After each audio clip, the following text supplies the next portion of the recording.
Welcome to Chabad, an exciting new series. Join us as we converse with medical professionals, therapists, Shluchim, and chaplains with personal stories and powerful lessons to share. Together, we will navigate the path to the future and work on maximizing our effectiveness and impact on the community we serve. Today's presentation will be given by Rabbi Eli Epstein in the mind of the patient. Rabbi Epstein was a shaliach in Seattle, Washington. He currently resides in Florida while serving as the military personnel liaison for the Allen Institute and teaching at the High Idol Seminary. Rabbi Eshton is a sought-after international speaker who will share with us practical lessons and tips on dealing with various medical situations as viewed from the patient's perspective. His new book is flying off the shelves. Medicine, Miracles, and Mindsets is a powerful read. Here directly from the author himself, introducing Rabbi Eli Eshton. Shalom Aleichem, thanks for joining us. As the little voiceover said, Baruch Hashem, we're just to release a book called Of Medicine, Miracles, and Mindsets. This book's actually, the official release date was yesterday. It's already been available for about a week or so. But in any case, the book deals with our journey, specifically with our youngest son, Nissi, who is diagnosed in utero with very complex congenital heart disease. And we talk about the story, but along with the story, the purpose of writing the book was not just about the moifsim that we had, which I'll describe to you, the Kitzer Nimratz, but also more importantly, to be able to give people perspective. And the book has a second section to it, which is a section that deals with the mindsets, firstly talking to medical professionals, trying to present the Rebbe's approach to refuah, the idea of bet refuah, what does that mean?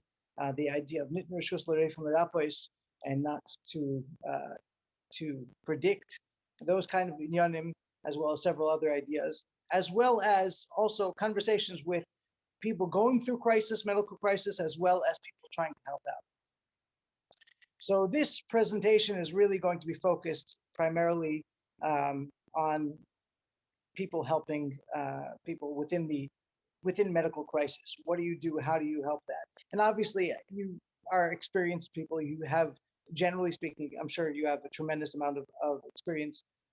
But I would like to try to present it from within the mind of the patient. In other words, the things that we experienced, even though, of course, we were Shluchim in Baruch Hashem, we still are Shluchim, going through it still brings you into certain space. And there are certain things that you get, certain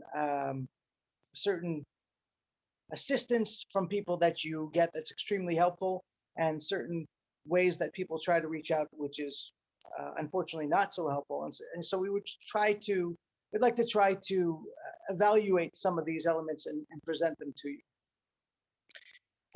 If some of you are hospital chaplains, I want to point it out, this is not CPE. There's actually a very big difference between hospital CPE and my brother, Shalom Ber Estrin, those of you who might know him from Atlanta, Georgia, is a hospital chaplain. My mother-in-law actually became a hospital chaplain partially because of what happened to us, because of our story. And we've had many discussions about CPE. This is not really CPE. CPE has a really different approach, and this is trying to present, again, from within and using chassidus to be able to draw certain koiches out of the patient is really what we're trying to do here. Now, one of the things that the voiceover did not mention is that I'm also a military chaplain. My full-time shlichus is with Jews in the U.S. military, and as part of that, I'm also a military chaplain. So military chaplaincy actually has three elements to it, two of which are very similar to hospital chaplaincy, and one which is not. And that one which is not, we're going to discuss at the end. But I want to be able to bring that into discussion as well. And those three elements are, first of all, religious accommodation. That's quite obvious. It's very, very much what Shluchim do every single day in, day out. Make sure that people get kosher food, make sure that they can get tefillin, b'chulei, b'chulei. Number two is morale. And that's, of course, what we're going to be discussing at primarily today is how to enlarge the morale, for lack of a better term, to be able to expand the energy that the people going through have, to be able to focus it also in the right direction. And so there's a big difference between coming in as a cheerleader versus coming in as a focused coach. And so that's really what we want to talk about over here. I think Shluchim are not meant to be cheerleaders. They need to be focusing their energies with the patients in a particular way, with the family in a particular way. And that's what we're going to discuss primarily today. And the third element, which is something that in general hospital chaplains do not do at all, which in my opinion is actually a travesty, is what we call advising command. And so in the military, what that means is that we reach out to commanders and we talk to them about personnel issues, or we might present certain things that are happening in the world of the average soldier and present it to the commanders, that the commanders know what to do. But we also are meant to bring elements of morality in. And that's an element that, like I said, it's a longer discussion. And hopefully we'll be able to get to it at the end of the conversation with regards to the commanders in the hospital, which means the doctors. And the doctors versus the nurses and versus the regular personnel. So those are the three elements we're going to focus on mostly, like we said, the elements of visitation, which all lends to the idea of morale. And we're also going to talk a little bit about this idea of advising command. So a little bit of the back end to our story. So my oldest son, Yehuda, who is Baruch Hashem 16 years old now, is an ex-26-week preemie. He was 1 pound 15 ounces when he was born, and he was in the hospital for 3 months. That was actually several months after we went on Shlichus, so it made for a very, very interesting first year of Shlichus. But in terms of the importance of that story, there were elements of the things that we learned that we experienced, but we couldn't yet verbalize. We knew that certain things made us happy, certain things gave us energy, certain things took away energy, certain things made us upset, but we really didn't have the kalim to be able to specify each of those things. It was only when my sixth son was born and we went through an extensive medical experience, and we continued to go through a medical experience with him, that we began to notice these common feelings and common experiences throughout both of those experiences, to be able to write them down in our book, to be able to express them to people. So in short, what happened there was my wife was 30 weeks pregnant when we got a diagnosis of the child in utero that the baby had 3 of the 12 heart defects that are considered critical. And so immediately the doctors and the social worker involved started telling us, that we need to prepare for a funeral.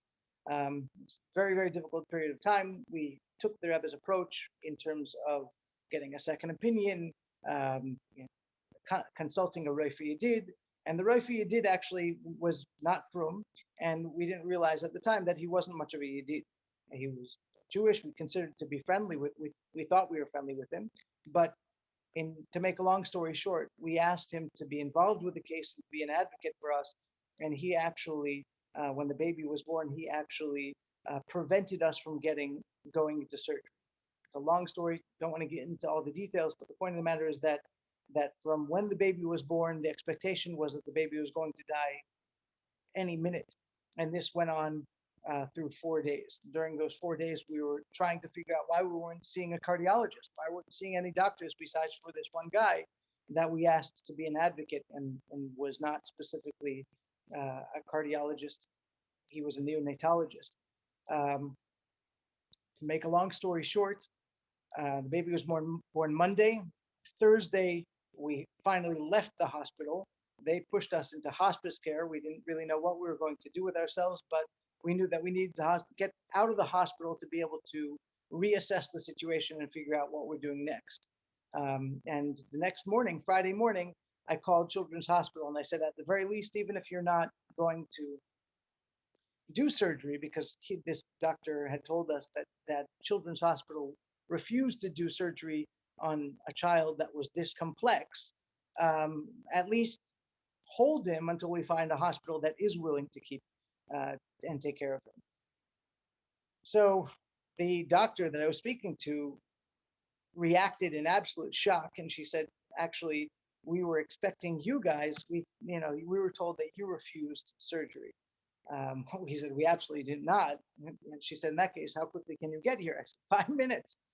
And mamash v'nahafechu, the situation went completely from one extreme to the other. From on one hand holding this baby, Nebuch waiting for the baby to die, but at the same time trying to figure out what the pieces were and what do we do next. Two, Baruch Hashem, finally we have a hospital that's willing to take the child and try to heal him. Our first surgery was on Shabbos. Ever since then, he's had 9 total surgeries. 7 of those are open heart. He did have a cardiac arrest at 29 days, which resulted in today, which as we know as cerebral palsy. But Baruch Hashem, through massive moifsim, they caught it on time, and they were able to save him. Not just save him, but Baruch Hashem, he's very, very, very with it. He's a very funny kid, very precocious. He's 5.5 today. And although he can't walk, but he's making strides towards walking. And, with a walker, he can do it in short spurts and things like that. So we were in the hospital with him for 5 months. And again, we were able to see, like I said, those first 4 days, what we saw was really the ugly within hospitals. And then the next several months, we were able to see good medicine, and then successive experiences at Boston Children's and Cincinnati Children's Hospital, and here at Miami Children's. There are 2 hospitals here. We've had many hospitalizations and many experiences. So I really want to convey to you some keys to visitation and dealing with families. Like I said, many of these things are things that you probably already know from your experiences doing this for many years. But there's also elements of this that are not just picked up by osmosis. And when you have volunteers or bachrim or whatever it is coming through to be able to help you out, you need to be able to convey these ideas so that they understand truly what their job is and what to do and what not to do. And maybe what not to do is actually even more important. So let's go through the general idea. And then afterwards, we're going to go into the project. So the general idea is similar to the way the Rebbeim describe Yechidus. You have somebody coming into Yechidus, and the Rebbeim describe this as somebody being mislabish and the other person's levushim. So the Rebbe has to basically has to take off his own levushim and put on the person who's coming into him, his levush. And that's very true with regards to when you're dealing with a family, you're dealing with a patient. You really need to be able to understand what's going on in their world. You need to understand the situation as it is. You're not going to be able to understand all of the energies, all of the feelings, how complex it is. But at least trying to walk into their space is really, really, really critical. And these are some of the keys that are pieces along with. So number one, if a family just got a diagnosis, or even if a family is going through an experience that is an extensive experience, even like ours, we're in the hospital for 5 months, you need to understand that they are in crisis. And when a person's in crisis, they can only deal with the most urgent information right in front of them. They've got tunnel vision. They can't see anything outside of themselves. So just to give you an example within our own circumstances, in those first 4 days in particular, the situation was, like I described, that there were doctors telling us that this baby is going to die, and the baby was not dying. We're told that there's going to be a maximum of 6 hours that this child has to live.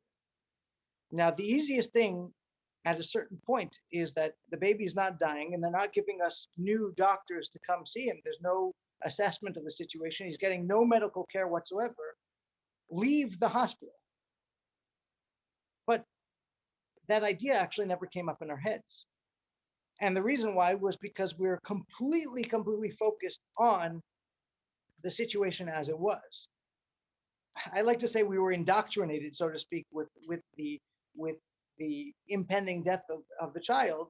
And so even though we were saying Shachkud Vedzain good, the Eibusher can do whatever he wants and all those kinds of things, we were saying that within our own heads, we were not capable of applying them into our circumstances. And so it's very, very important to recognize that that's where the family is. They can't deal with anything outside of the immediate situation as it is. So having a little bit of understanding that that's the space that they're in is very, very, very important. That's number one. Number two is when a person's in the hospital, everything's measured in units of energy. How much energy does this take? And how much energy do I have to give up? And that's a very, very important question to ask yourselves. Are you giving energy or are you taking energy? There are certain visitors, and we'll talk about this soon, certain visitors who came who absorbed our energy. And it was very, very difficult to have them. There are other people who came and it was mamish machai nefesh. It breathed fresh life into us and we felt more capable, more alive after these people came through. And so that's really, really, really important. Essentially, what that comes down to is the difference between somebody who is coming for you, in other words, who somebody's coming for the patient or for the family and exhibits that, versus somebody who's coming for themselves. So a good example was Nebuch. It's a very, very sad situation, but one of our students at the University of Washington got married to a boy, a Baal Tshuva, and so one of the other students who came through our Chabad house, and soon after their marriage, he was diagnosed with cancer. He beat it once, he beat it twice. They went to Israel, they thought they beat it, and then Nebuch, after 4 years of marriage, unfortunately, it took it. When his wife came to visit us,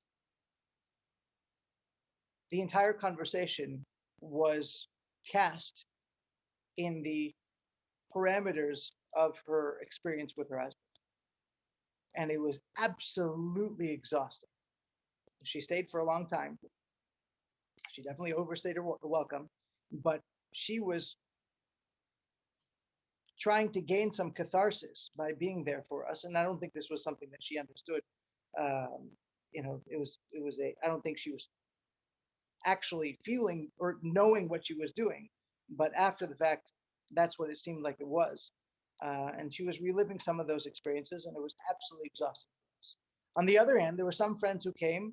There was somebody who came, another one of our students came, put on tefillin next to the baby in the hospital bed, wished us refuah shlema, and that was it. And it was a machaya. It was Baruch Hashem. If he would have stayed longer than that 10 minutes, I don't know if I would have been able to handle it. I didn't have the courage to give him that.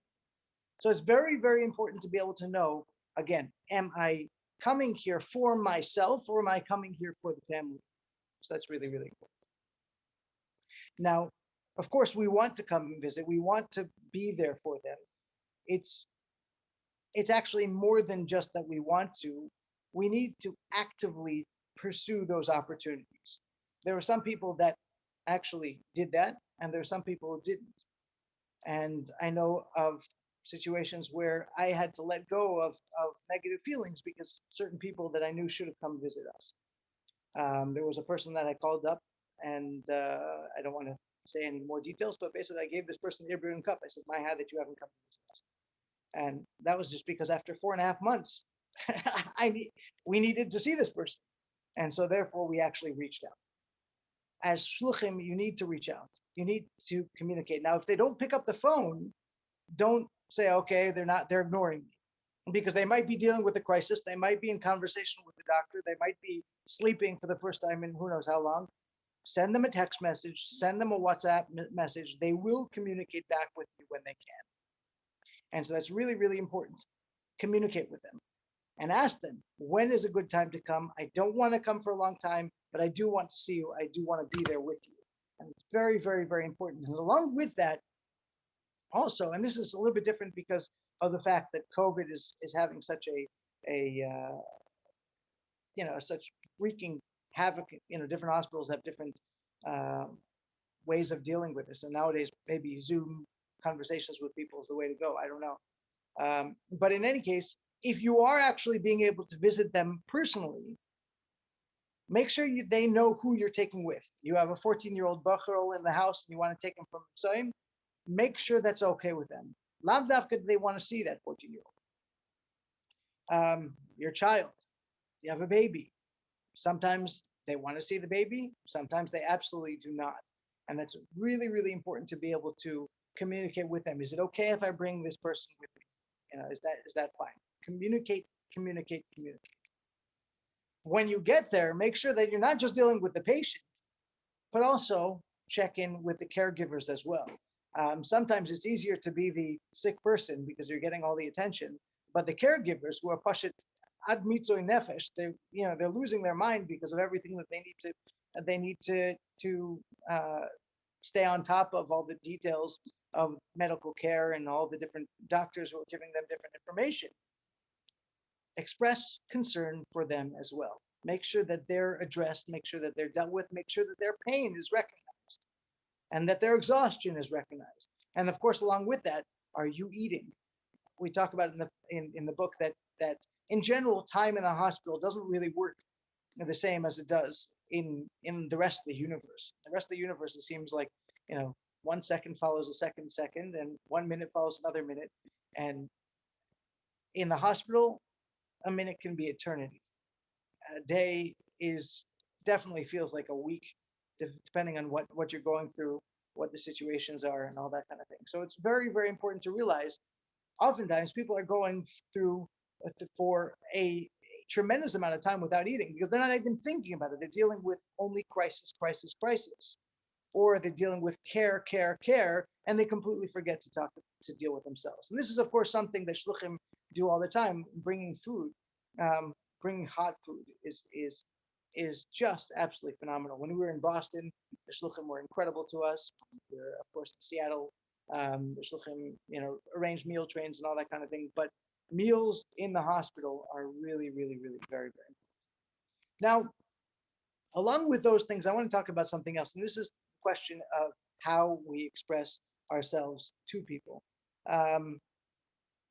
There are, our immediate, and this is something that I do automatically, our immediate response to somebody, no matter what the situation is what can I do for you? Or what do you need? And with somebody in crisis, that's actually a question that doesn't necessarily work.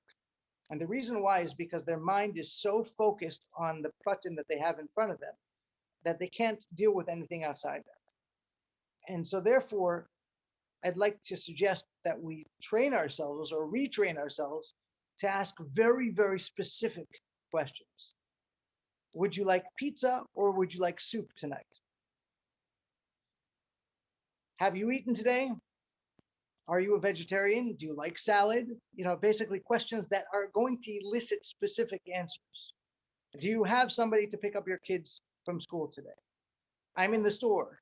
What cereal do your kids eat? Something like that gives the person the chance to give an answer that is a pratistic answer, as opposed to a general concept. What do you need? I don't know what I need. I'm just dealing with going through one day after the other after the other. But it's important to ask these questions because sometimes, like for example, with regards to a meal train, you'll have people who bring an easy food, chicken and rice, day after day after day after day. And they don't mean badly. They just don't know that basically you just had chicken and rice the night before from somebody else, and you still have leftovers.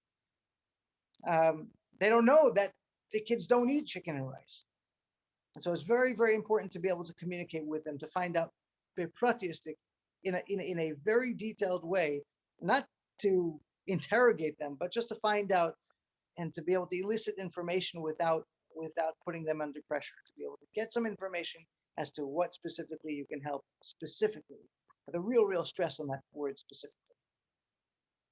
Now, this is really, really important. When you do offer something, it's really important to be able to make sure to follow up and follow up promptly.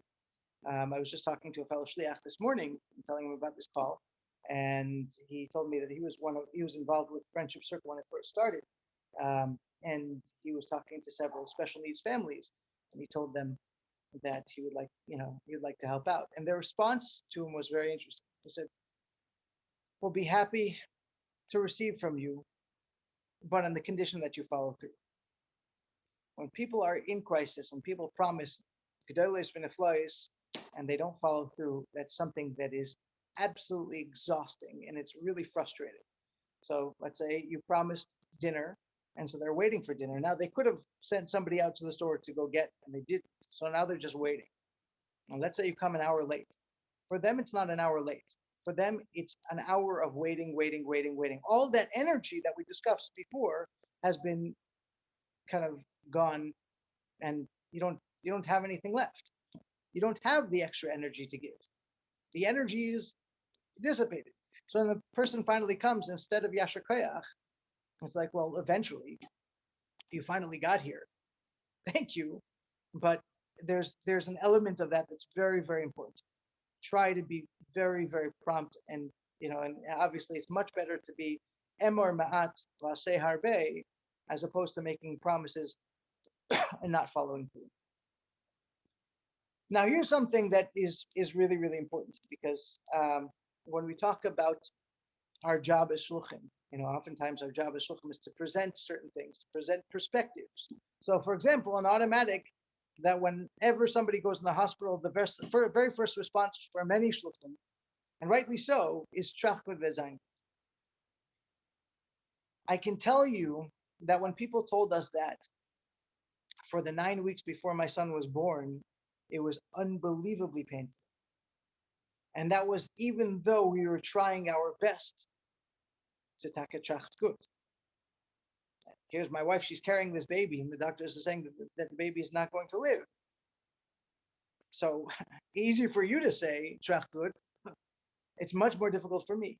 And so therefore, when you give these nekudas, they need to be given over in a sensitive manner. You need to tell people good, that's good. That's because that's obviously that's part of what we do. But the way to give it over is not in a way of no. Tararam chachud bedzayin good. The doctors can all go jump off a cliff or something like that. But to present it to them as an avoida. That their avoida in this situation is, as difficult as it may be, is to trachut in order to be able to open up the kelim for zayin good. And that's a very, very important difference, because oftentimes when people hear you say something like that, what they're hearing you say is you're trying to make yourself feel better about the situation. They don't feel you trying to help them through the situation. But when you teach them that this is a method of connecting to the Eibishter, this is a way to be able to open up the kelim for the Eibishter to give you good, and that those kind of elements, to teach them that is a very big difference in terms of how things work. And it's the same thing with regards to the and this one is something that I would actually suggest that people stay away from. That the Eibishter only gives nisyanis to those who can handle it. Now we might know that beruchnis, and we might know that afilu within ourselves, but when you tell somebody who's going through something like that, it really feels like a patch and part. So again, the information can be conveyed, but it needs to be conveyed specifically in the way of sensitivity, and to be conveyed as an avoida, that you have it within you. I want you to dig deep inside yourself to be able to find these koiches within yourself. It's very, very, very important to be able to address those elements sensitively. Now, with regards to the conversation, another element that's an important one is not to specifically ask for information. We try not to get involved with people's medical care for many, many reasons, but sometimes people will actually convey the information, and that's fine. You can deal with it as people are conveying it, but don't push them. No, what's wrong? What did the doctor say, or anything like that? That's not. It's not appropriate for the conversation. If the person wants to give you information, then they're welcome to. I had an interesting situation where I was talking to somebody in the community here in North Miami Beach, who's Nevach, their daughter, has Yenemach. So this guy was actually talking to me about all sorts of information that was going on because he knows that I've been through stuff myself. Now, I haven't been through cancer in that particular way. So on the one hand, the information that he was giving, I didn't really understand everything. I understood the elements of the hospitalization and all that, but I was listening to him because he felt that he had a peer that he could talk to. Somebody else, one of the other members of the Kehillah, kind of heard what's going on and stuck his head in. And this father's response was almost immediate. Instead of giving information in an extensive way, he immediately answered things in a very, very short, focused, and non-committal way. It was very, very interesting to see the difference between somebody who felt that he had a peer versus somebody else who he felt was pushing in to get information and really didn't understand what was going on. And that's an important lesson for all of us. If we be'emes understand what's going on and the person wants to convey and talk to us about it and talk about the experience, adrabah, adrabah. But when we're not invited into the medical information, we shouldn't push ourselves there. It's again, that sensitivity is really, really key. And along with that comes the other side of things. When people are saying, how difficult it is, how this, went through this, went through that, or whatever it is. It's very easy to say, oh, I know what you mean. But lav dafka. It's very, very important to say instead, I can't even imagine that the oisios that we use could bring us together and could give the person the chizuk, like we spoke about before, in terms of giving energy rather than taking energy. And when a person says, I know what you mean, the person says, you have no idea. You Baruch Hashem have 7 healthy children. Why would you think that you have any idea what I'm going through right now? And even when we've gone through experiences that are similar, let's say I was talking to somebody whose kid was premature, like my oldest son was, I made that mistake, and then I chabzich, his child is not doing nearly as well as my child did. And so therefore, for me to say, I know what you mean, is an absolute chutzpah. Even though they were born similar gestation and they went through lechatchila similar experiences, but you have to be very, very, very careful. I've had that experience, or I've had a similar experience, or something like that. Gives a little bit there without, getting into a situation where you're digging into somebody in a way that they're raw, they're sensitive, they're going to be hurt more easily. That's the situation. That's just what it is, and we just have to recognize that. Now, along with this, it's also, we're trying to do here, and this, I don't have a perfect answer to this. I think everything really depends on the unique circumstances, and the person has to use their own seichel to be able to assess the situation. And sometimes you have to reach in and say, Rebbe, help me out, because we can't necessarily know the difference. There's a big difference between encouragement, morale boosting, and promising miracles in a way that's simply not realistic, not given, not appropriate. It's a very, very difficult balance, and I don't know what the balance is, but we have to recognize that that's something there. That if we walk into a situation, we should push it to have the bittul to ask the Rebbe, help me out in the situation. I want to be able to deliver certain nekudas that if you ask the Rebbe zicher will help. That shachut will zicher vet zayin, and all those kinds of things. But we have to be able to do it in a way that's menschlich, and at the same time not promise that the Eibishter is absolutely going to do an S, and there's no questions. That, again, it's just something I think we need to be aware of, but I don't necessarily have the answer to it. I think it's just something that we have to recognize that there could be chas v'shalom pitfalls if we make promises or what seem like promises, and those things chas v'shalom don't come true. A final element is in terms of giving advice. In general, I say that if you're not involved in the medical care, you try to don't give advice. Acupuncture, Chinese medicine, or some kind of herbal remedy or something like that.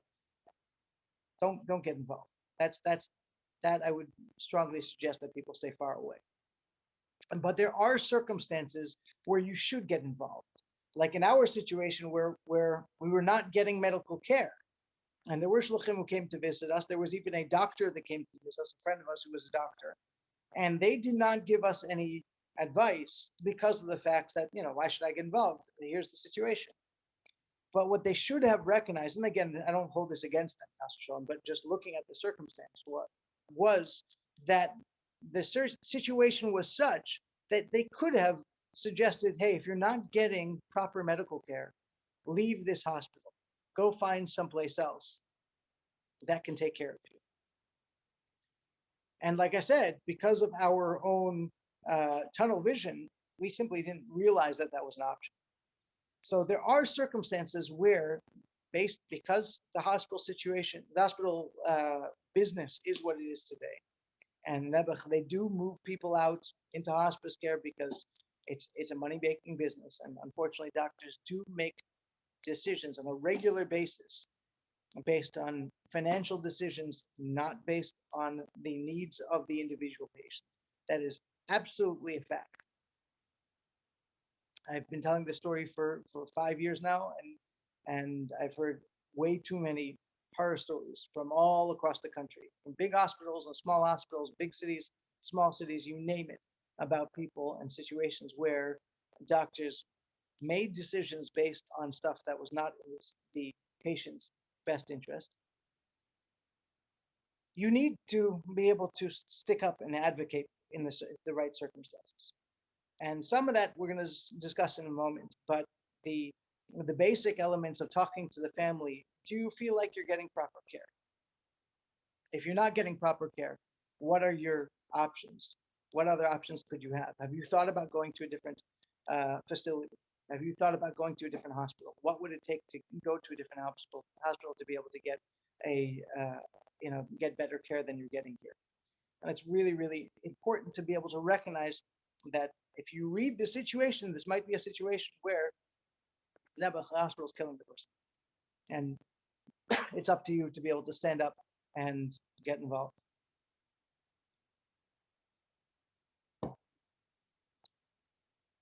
And one final element of visitation is don't stay longer than necessary.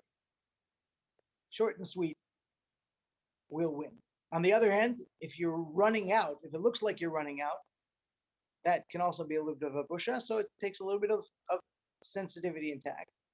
But at the same time, 10, 15 minutes, you don't need to be there for an hour and a half unless they mamish need you there and they're saying, Rabbi, please don't go, or something like that. In general, from the people that I've spoken to, in terms of us as well, just a few minutes was enough to be able to give us chizuk and to be able to move onwards, as opposed to somebody who's staying there for a long time. You feel like you need to entertain them in this, so it just becomes exhausting. Follow up afterwards, and like we said, follow up with regards to the things that you promised, but after the person gets out of the hospital, and follow up immediately afterwards. And this can be obviously in everybody's benefit. Suggest to them that they should do a Suda Seidah.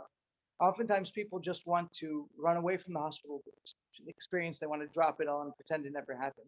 But I think it's very, very important for people to recognize and to celebrate, Suda Seidah in some kind of way, whether it's a communal event, whether it's a family event, but teach people of that concept that you need to be thankful to the Eivishter for your health and for getting out of the situation.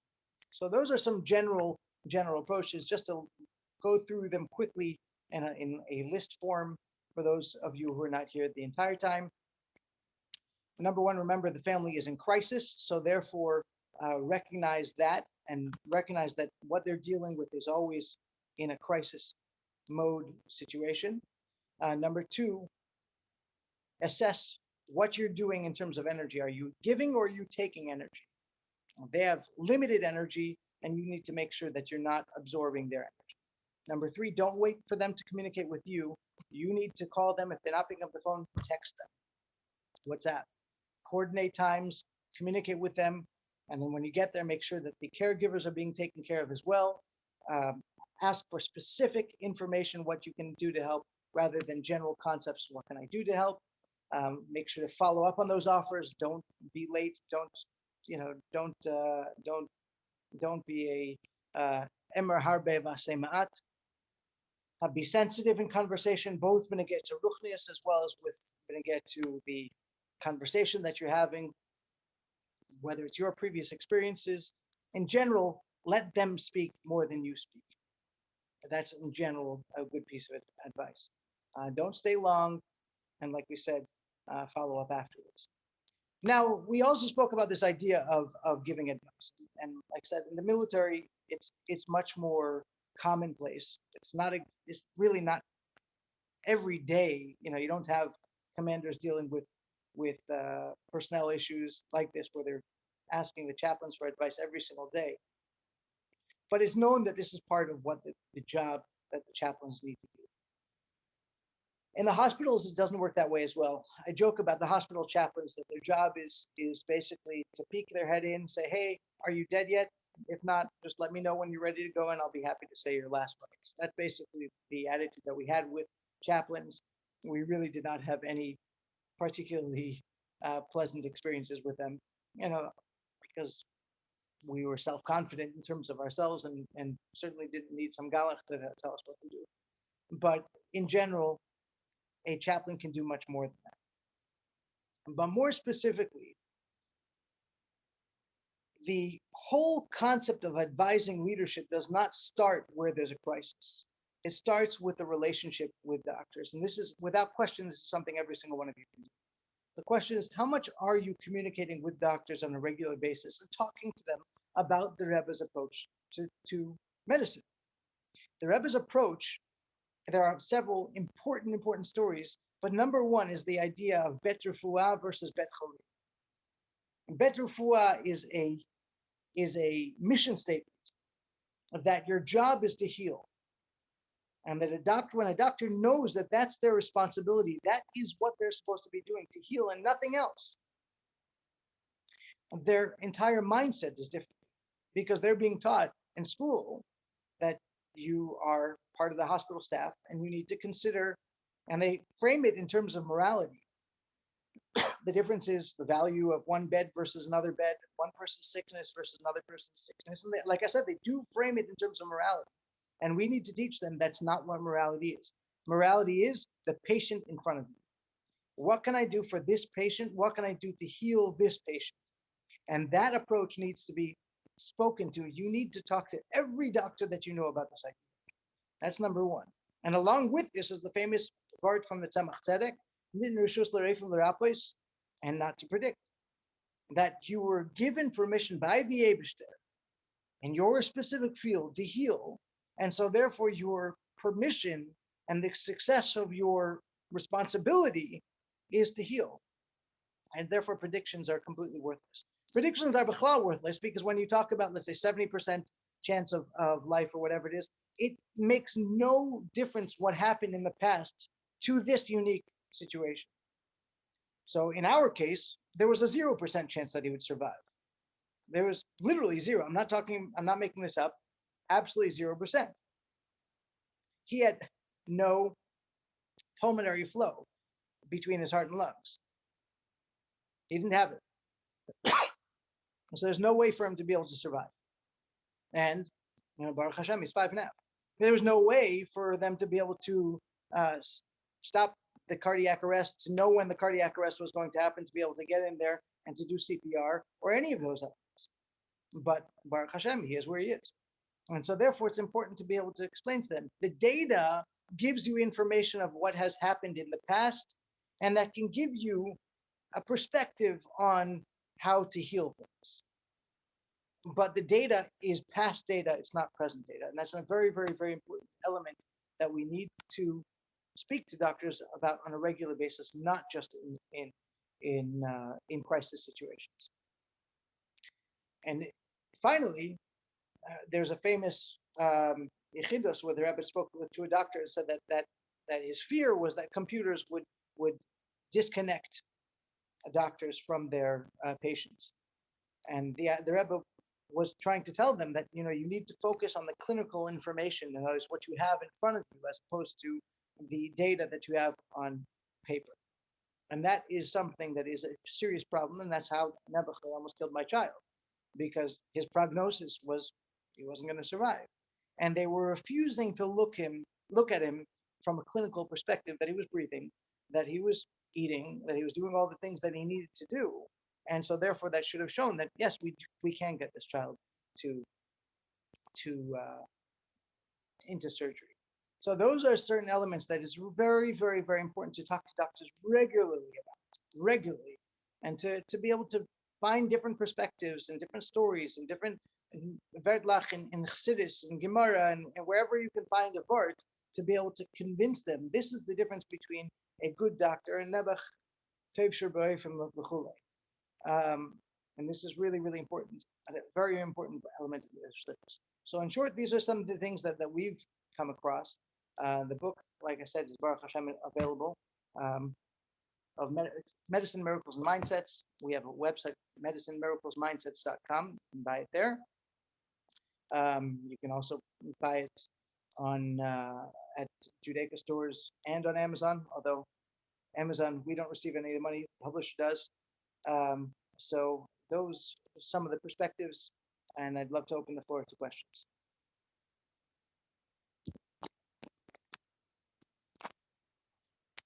If you don't mind, I think the best way to do it is to unmute yourselves and go ahead and ask the question straight up.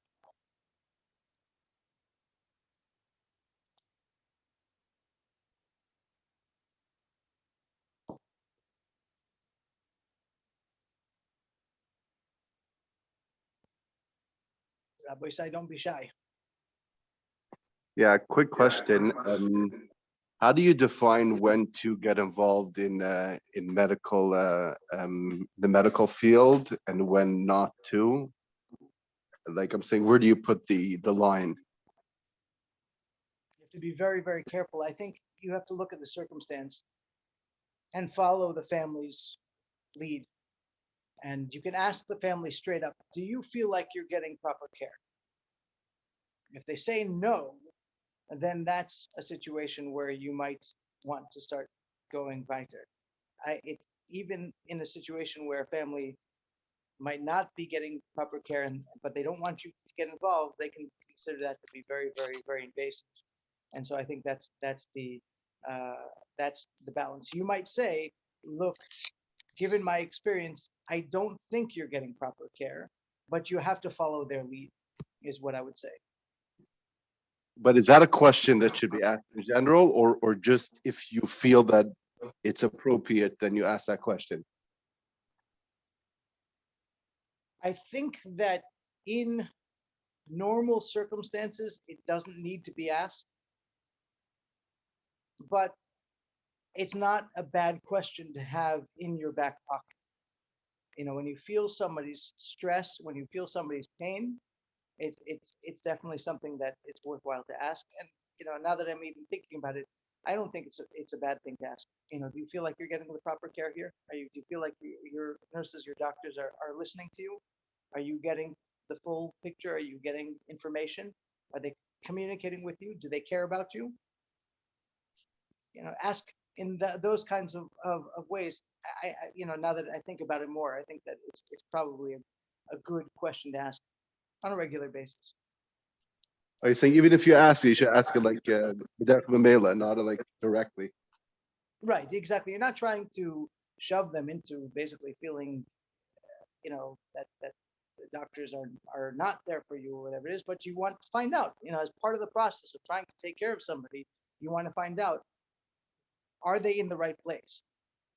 That's in your question, in your head, are they in the right place? But you'll be able to feel that based on the way they answer. There were doctors and nurses that were phenomenal throughout our experiences. There were doctors and nurses that were terrible. Like I said, we had, Baruch Hashem, a Jewish doctor who tried to kill our kid. And I'm not exaggerating when I say tried to kill our kid. He literally told Children's Hospital that we refused invasive care, and he was literally preventing us from getting a conversation with the cardiologist. That was not my assessment of the situation. That was the result of several investigations that we did afterwards. Every single one of them came up with the same result. So that happens, and and your concern for them as part of the things. Have you been eating? Have you been getting sleep? Do your kids have what they need?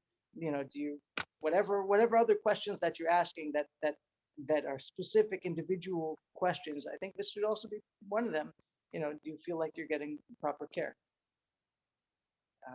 People don't realize that advocacy is without question, it's an important part of medicine, because it's a business. It's a very, very big business. So I think as we're talking about it, I'm realizing, yeah, I think the question needs to be asked more often than not. Thank you. Absolutely.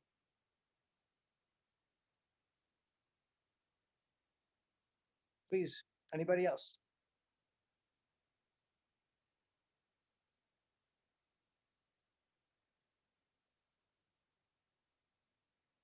We'll give it another 3 seconds for somebody else. Go ahead. Yes. Go ahead. As a parent, how Yeah. it's easy to approach the hardest part when I have a children's hospital, and I think the hardest part is to talk to the parents, to make it open up, to try to communicate. And most of the time when they see the chaplain coming, they're afraid that, like you said, like they don't want to talk. So what will be for you as somebody that was in a hospital, the best way to communicate, make you feel that we're here to actually help you, not only make a visit, like actually we want to make sure you're fine? I think it's trust that's gained by showing up and being there on a, I don't want to say regular basis, but when they see you more often and they see that you're genuinely concerned, they'll be more willing to open up to you. And you say, hey, I'm just checking in to see how are you doing. Again, the questions, have you had coffee today? Can I bring you a coffee? Can I bring you something? Can I bring you some water? Those kinds of things, that you're offering them something very specific, as opposed to, hi, what do you want? But when you're offering something very specific and you're showing them that you actually care by bringing something that they need, as opposed to something that they don't need. One of our friends went through a similar, I don't want to say similar experience, went through a cardiac experience with her 12-year-old. And she afterwards, after she read our book, she wrote a post about the things she didn't want her friends to do. She said, stop bringing me balloons and stop bringing me cookies. I don't need cookies and I don't need balloons and I don't need stuffed animals. So like basically a lot of people, they feel they want to do something, so they do the cliche. Mashaim Kane, if you bring them, or you offer them coffee, soup, that kind of thing, you show up and you basically, you slowly break the ice. They see that you really care. I want to hear about you. Leave the kid alone for a minute. Let's, basically, where are you from? What's your past? Those break the ice kind of conversations that don't have anything to do. Sorry about that. That don't have anything to do with the patient per se. Those things are what lead you into the longer relationship. Does that make sense? Yes, thank you. And my second question, how did you deal with the staff? Being with your specific case that you had to leave the hospital, I guess it was a bracha for you that you went to hospice. But on the opposite side, dealing with staff, they don't want to take care of you. How did you, I guess, keeping in touch with them, being because it's in the hospital, so you can't avoid them? You can't. This doctor?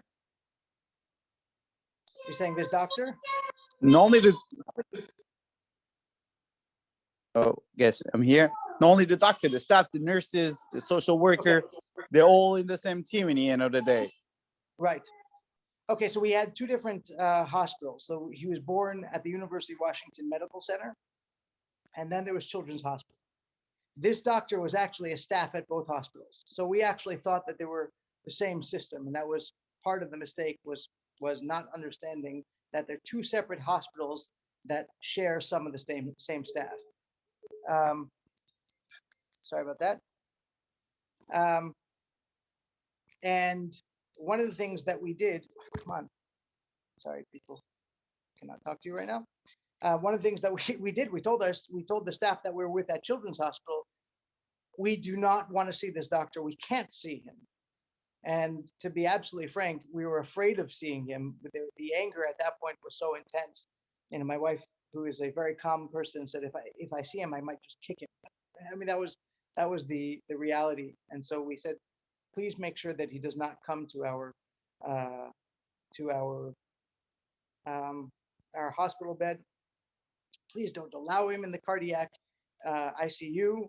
And they agreed, because we're supposed to be able to do that.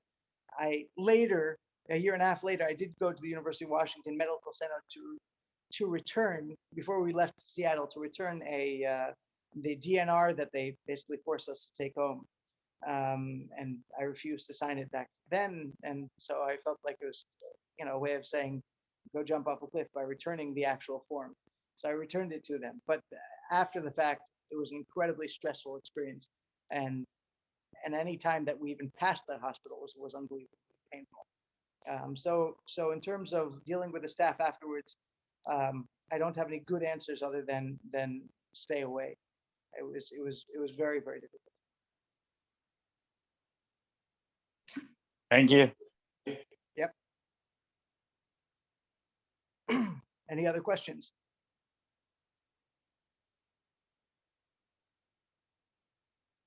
So that's I guess that's it for now. Like I said, the book is available, medicinemiraclesmindsets.com. And if anybody has any questions, feel free to email me, rabbi.astron@gmail.